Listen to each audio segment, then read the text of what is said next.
இன்று இரவு ஜெபத்திற்கு ஆண்டவர் நமக்கு தரும் அற்புதமான இறைவார்த்தை திருப்பாடல் 34:8. ஆண்டவர் எத்துணை இனியவர் என்று சுவைத்து பாருங்கள், அவரிடம் அடைக்கலம் புகுவோர் பேறு பெற்றோர். ஆண்டவரே இயேசுவே, படைகளின் ஆண்டவரே, இன்றைய பகல் முழுவதும் உமது அன்பினாலும் அருளினாலும் அரவணைப்பாலும் வழிநடத்திய உமக்கு இந்த உள்ளத்தின் ஆழத்திலிருந்து நன்றி சொல்லி துதிக்கிறோம் தகப்பனே.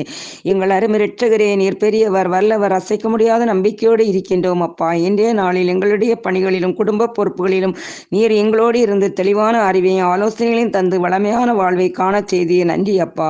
எங்களுடைய பலவீனங்கள், சோர்வுகள், இக்கட்டான சூழ்நிலைகளிலும் உமது வல்லமையினால் திடந்தந்து பாதுகாத்திய நன்றி இயேசுவே. யோவான் 14:14 என் பெயரால் கேட்கிற யாவையும் நிறைவாய் பெற்றுக்கொள்வோம் என்ற நம்பிக்கையோடு ஜெபிக்கிறோம். எங்களுடைய வாழ்க்கைக்கென்று விரும்பி கேட்கின்ற தேவைகளுக்கு நிறைவான ஆசீர்வாதங்களை தாரும். குற்றங்குறைகளை மன்னித்து தூயதோர் உள்ளத்தை தாரும். இரவில் அமைதியான உறக்கத்தை தந்து புதிய நாளிலே உம் பாதம் அமர்ந்து ஜெபிக்க அருள் தர வேண்டும் என்று இயேசுவின் இனிய நாமத்தை ஜெபிக்கிறேன். ஆமீன்.